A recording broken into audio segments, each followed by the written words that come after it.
Racikan Berita 1. Assalamualaikum warahmatullahi wabarakatuh. Waalaikumsalam warahmatullahi wabarakatuh. Selamat sore, Sore. Bang Abbas. Ya. Ini di samping saya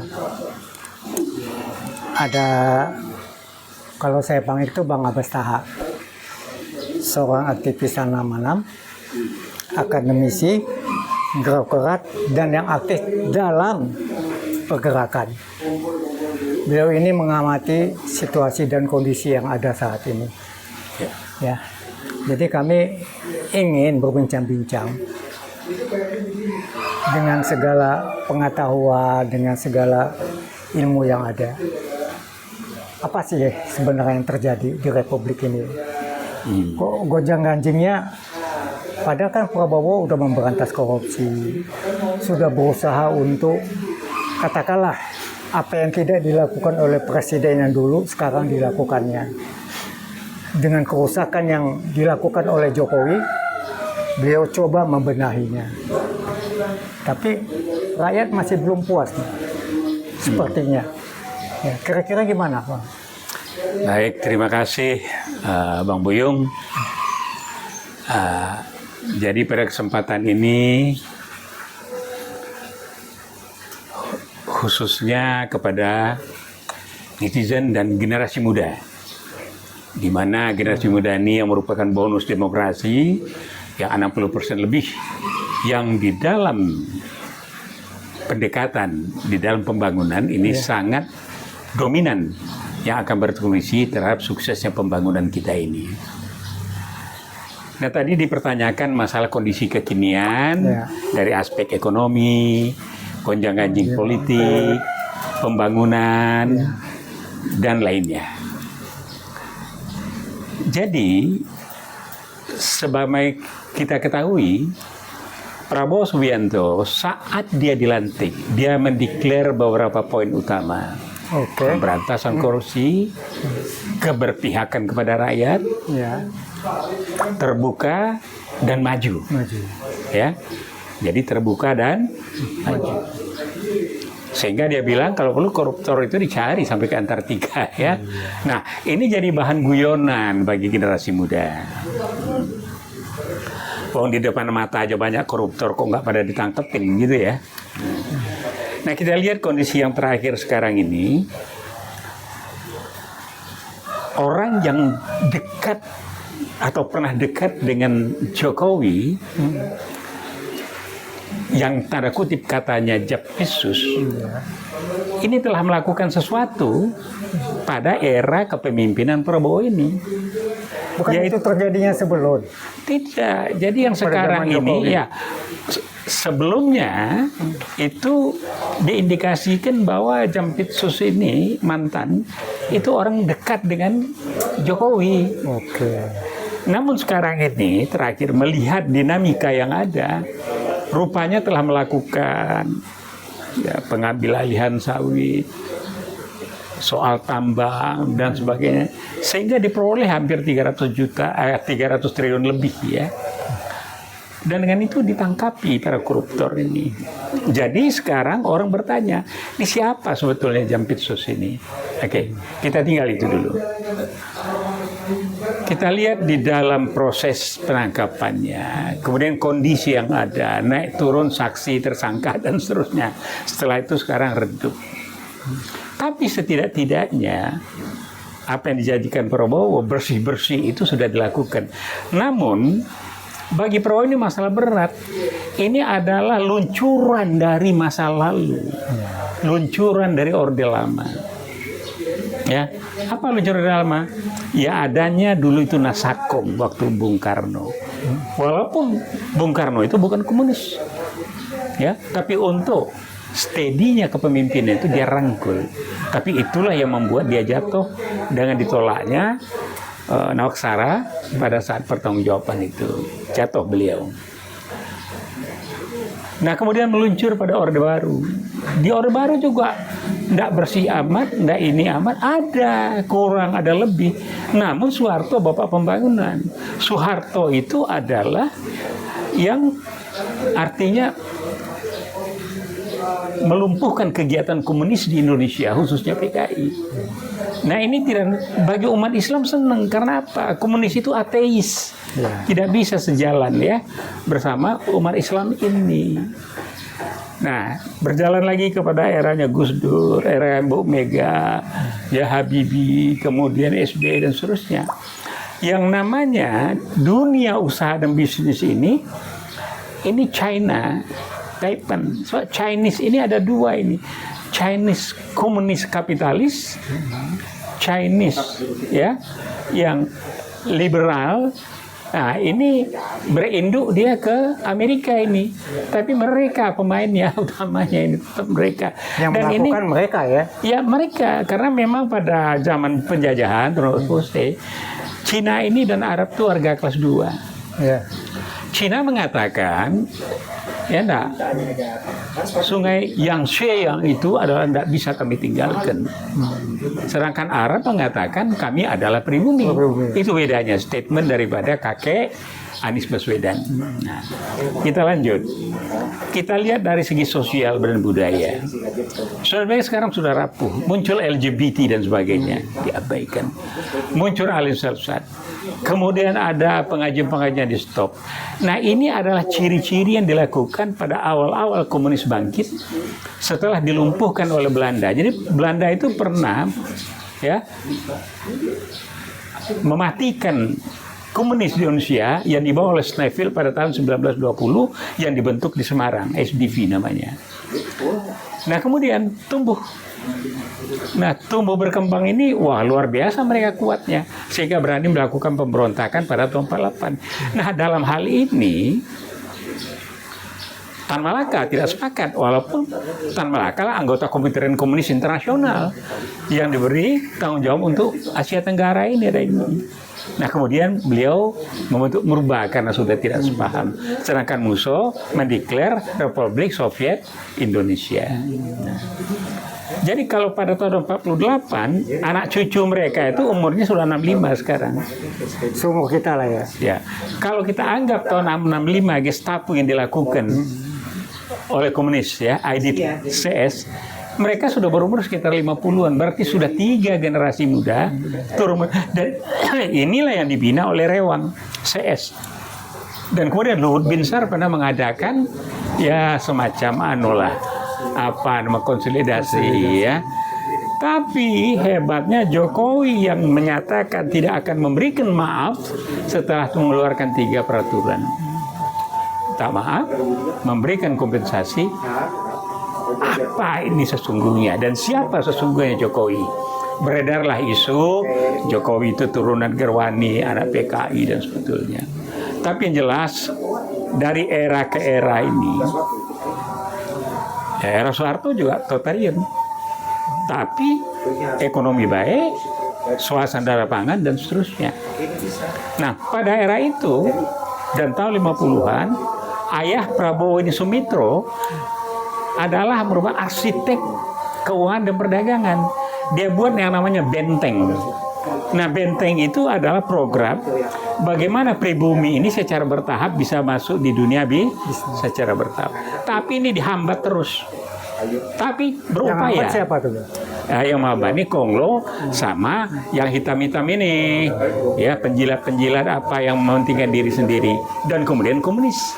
Nah, setelah itu sekarang ya akan era Prabowo ini, yang paling parah era Jokowi ini perampasan aset, sumber daya alam, tidak jelas itu. Sri Mulyani bilang negara berutang tuh oke, tidak ada masalah katanya. Ya betul, tidak ada masalah selama tidak melebihi 60% dari plafon yang diizinkan kata sistem ini. Dan nyatanya selama Jokowi cuma 33, tapi dia tidak hitung yang hidden hutangnya. Ya, ini kata Sri Mulyani. Tetapi ternyata APBN itu 80% itu ada dari pajak-pajak yang kepada rakyat banyak.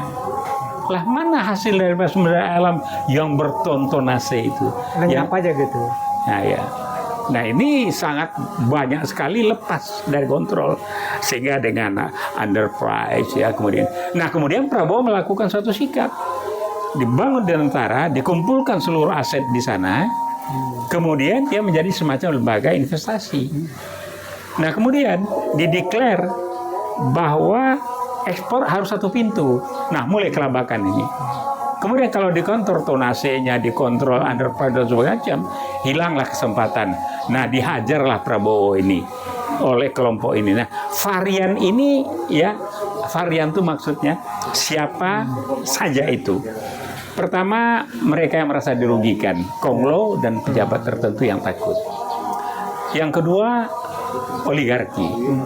Yang ketiga, mereka yang tersandera, takut sudah akan dikejar. Yang keempat adalah ya buah yang dibangun dalam binaan komunis. Yang dulu pada sebelum era reformasi namanya organisasi tanpa bentuk. Dan di mana-mana mereka ada. OTW ya. Setelah era reformasi muncullah statement yang namanya itu PKI gaya baru. Nah ada yang menulis artinya komunis PKI kuda Troya. Nah itu. Jadi artinya dia akan maju. Karena Jadi sampai anggota DPR ngomong aku bangga jadi anak komunis. Iya di DPR tuh ada satu aku bangga jadi anak PKI dan banyak yang lain.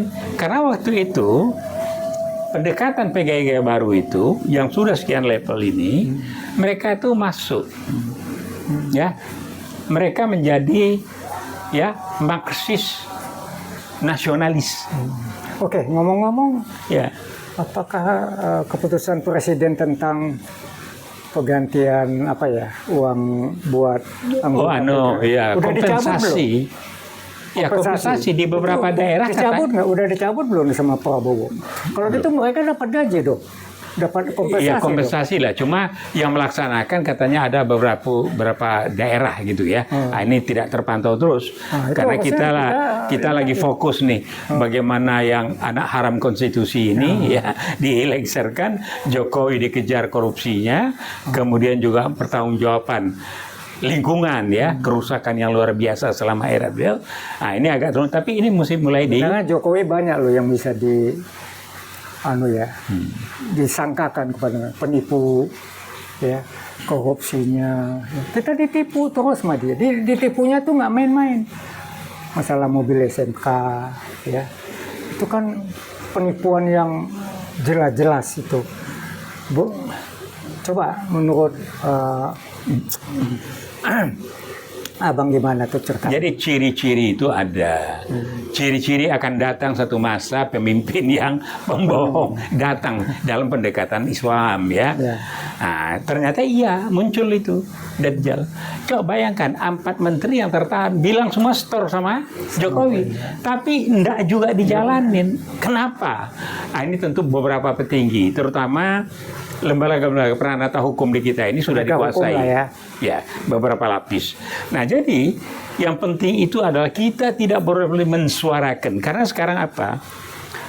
Ada lembaga, ada satu keahlian, yaitu melakukan kooptasi terhadap pemikiran generasi muda, generasi menengah ini.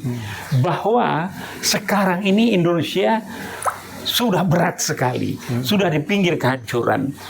Mayoritas Islam katanya, tetapi sedang akan porak-poranda. Nah inilah kepemimpinan Prabowo. Jadi yang disalahkan kepada Prabowo.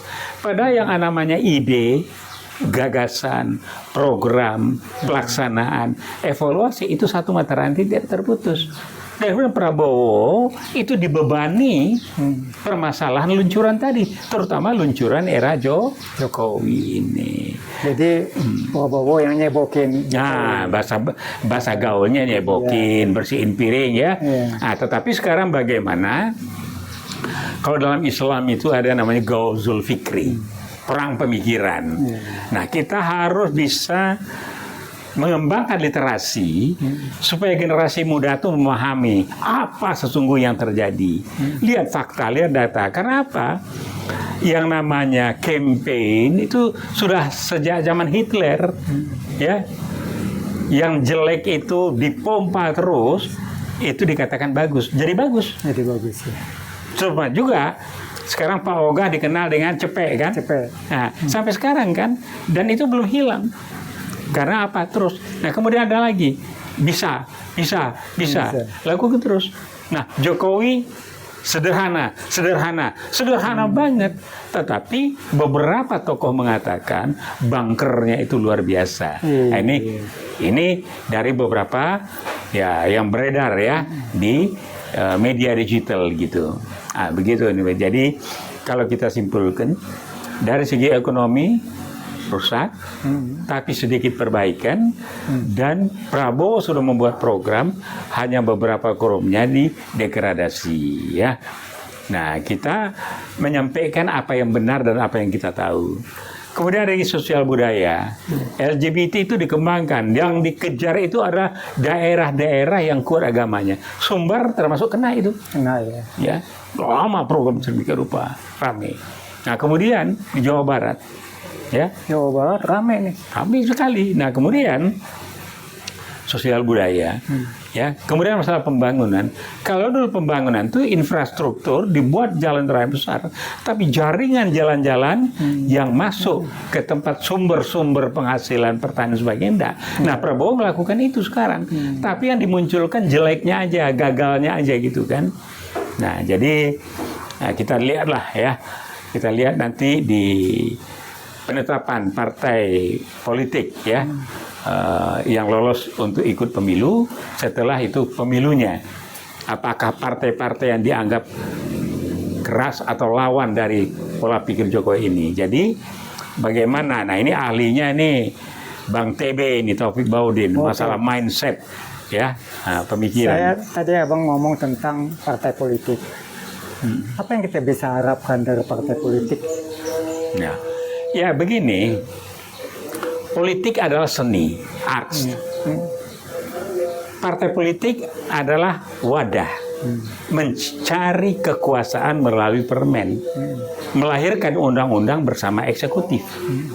Ya, tapi sekarang DPR-nya majority orang yang ya seakan-akan tersandera atau orang-orangnya Jokowi. Lah makanya perampasan aset sampai ribut sampai berkelahi itu di DPR.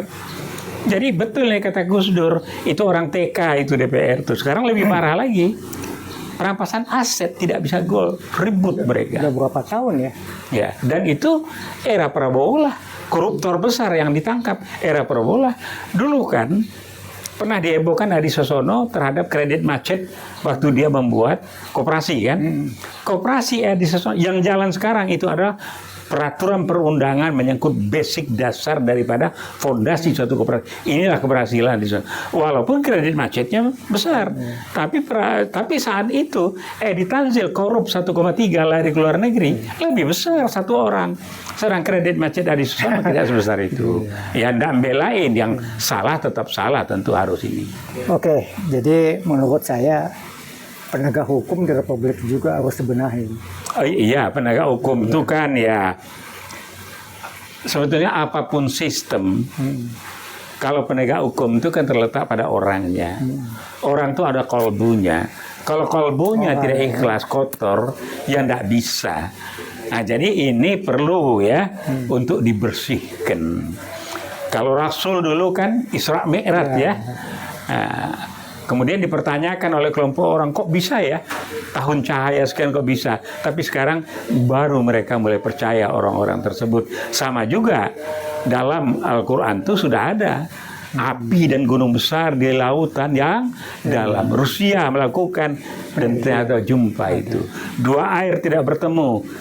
Ya, antara dua air yang berbeda. Ada nggak? Itu ada juga. Jadi balik lagi ya, saya singgung masa pendekatan agama. Ada perang pemikiran. Sekarang bagaimana yang selama ini berapa dekade soal sejarah, soal kebangsaan, soal bela negara itu sudah terkikis. Jadi kita perlu revitalisasi pengayaan yang harus kita berikan materinya kepada ASN, polisi ini, terutama pada generasi muda, mirip PA4 zaman Pak Harto dulu. Itu dihapus kan? Iya, jadi saya ini dulu, model boleh dong, model. Isinya nanti, ya isinya masalah sejarah, apapun istilahnya, ya, apapun lah. Tapi mengenai Pancasila, mengenai bela negara, mengenai etika adab, itu kita berikan. Nah, jadi tidak boleh begini. Seperti misalnya Madinah Charter, itu kan yang tertua di dunia. Terus karena itu dibikin udah lama, nggak usah diikuti. Enggak. Yang bagus diikuti, yang tidak ya dibuang, kan begitu. Iya, iya. Nah itu. Jadi masih ada pengawas yang mau. Jadi saya rasa gitu saja. Yang penting sekarang bagaimana harus selalu diaktifkan, diviralkan masalah upaya untuk impeach Gibran, ya, adili tangkap Jokowi, melalui apa antara lain kasus ijazahnya, kasus korup, mungkin bunkernya, apa dan sebagainya, agar negara ini bisa tumbuh kembang menjadi negara adidaya pada tahun 2045. Fondasinya kita siapkan setelah pemilu 2029. Oke. Bung Abbas, terima kasih atas bincang-bincangnya. Kami berharap apapun yang kita sampaikan ini membuat pencerahan kepada generasi yang akan datang. Bahwa kami yang tua-tua ini berjuang bukan untuk kami udah selesai. Iya, jadi ya berjuang. Bang Buyung mungkin sudah 70 hampir ya. Saya dengan Bang TB, dengan Sri Bintang Pamungkas, dengan Akbar Tanjung, itu satu generasi. Umur sudah di atas 80. Tapi semangat kedaulatan direbut itu masih ada. Nah, ini kata saya bisa bilang kakek-kakek, bisa bilang opa. Mereka masih care terhadap kondisi dan situasi bangsa ini. Terima kasih untuk semuanya, terutama buat Bang Dul, kameramen, dan Basit. Semoga apa yang kami sampaikan bermanfaat buat kita semua. Assalamualaikum warahmatullahi wabarakatuh. Waalaikumsalam warahmatullahi wabarakatuh.